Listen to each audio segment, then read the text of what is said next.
Bismillahirrahmanirrahim. Assalamualaikum warahmatullahi wabarakatuh. Alhamdulillahirabbil alamin. Assalatu wassalamu ala asrofil anbiya'i wal mursalin Sayyidina Muhammadin wa ala alihi washabbihi ajmain, amma ba'du. Puji dan syukur kita panjatkan kepada Allah Subhanahu wa taala. Tidak lupa dengan salawat serta salam kita curah limpahkan kepada baginda kita Nabi Muhammad sallallahu alaihi wasallam, kepada para keluarganya, sahabatnya, hingga kita semua pengikutnya hingga akhir zaman. Amin ya Allah ya rabbal alamin. Nah, sahabat-sahabat sekalian, pernahkah dalam benak kita ini terpikirkan tentang kepemimpinan dalam Islam itu seperti apa sih? Sistem apa yang mengatur Islam ini? Atau malah Islam ini agama yang seperti apa? Nah, Allah Subhanahu wa taala berfirman dalam surat Al-Maidah ayat ke-5 yang berbunyi, A'udzubillahi minasyaitonirrajim, Bismillahirrahmanirrahim. Al-yauma akmaltu lakum dinakum wa atmamtu 'alaikum ni'mati wa raditu lakumul Islam madina. Yang berbunyi, yang artinya, pada hari ini telah kusempurnakan untukmu agamamu, telah kucukupkan nikmatku bagimu, dan telah kuridhoi Islam sebagai satu-satunya agamamu. Al-yauma akmal yang berarti sempurna, sudah selesai. Akmam yang berarti menyeluruh, menyegala. Maka dari itu, Islam yang telah diturunkan oleh Allah Subhanahu wa taala sudah sempurna. Kita tidak perlu lagi pengurangan, kita tidak perlu lagi tambahan, kita tidak perlu lagi perubahan dalam Islam. Maka dari itu, Islam ia mengatur semuanya. Ia mengatur politik sebagaimana ia mengatur kekeluargaan. Ia mengatur akhlak sebagaimana ia mengatur ekonomi. Ia mengatur segala-galanya dalam Islam.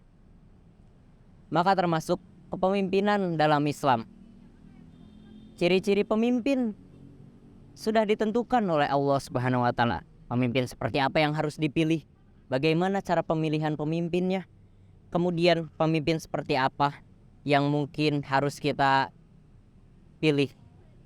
Dan juga tidak lupa kepemimpinan seperti apa yang harus ia pakai ketika ia menjabat. Sehingga bukan hanya soal kepemimpinan saja yang diatur, tapi soal keamanahan, sistem yang dimana ia mengatur semua umat Islam. Maka sistem itu sistem yang kita sebut dengan khilafah. Sistem yang mengatur adalah khilafah. Pemimpin adalah khalifah. Dan maka dari itu, sahabat-sahabat sekalian, jika kita menuduh bahwa Islam itu memiliki kesalahan, jika kita menuduh bahwa Islam itu tidak memiliki kepemimpinan yang khas, kita sama saja dengan dosa, sahabat-sahabat sekalian. Kenapa? Karena sama saja kita menuduh Allah tidak menurunkan Islam yang sempurna. Allah tidak menurunkan Islam secara menyeluruh.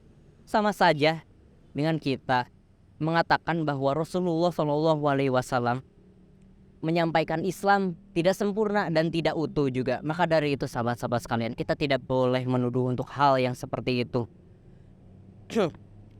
Maka dari itu, Islam sudah sempurna, sahabat-sahabat sekalian. Islam kita tidak perlu perubahan, kita tidak perlu tambahan, kita tidak perlu konsep dari luar. Kita hanya perlu satu konsep, yaitu Islam, sahabat-sahabat sekalian. Tetapi adapun wasilahnya atau adapun cara penerapannya, itu boleh berubah.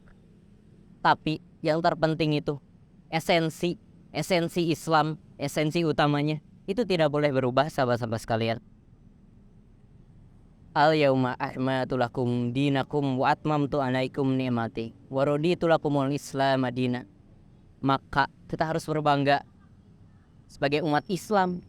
Kenapa? Karena kita memiliki konsep yang sempurna dan menyeluruh. Konsep yang mana tidak dimiliki oleh agama-agama yang lain. konsep yang hanya kita miliki, sahabat-sahabat sekalian. Maka dari itu ini juga tidak harus hanya menjadi teori, tidak hanya harus menjadi pembicaraan juga, sahabat-sahabat sekalian. Topik ini, khilafah, juga harus menjadi penerapan dalam kehidupan kita, sahabat-sahabat sekalian.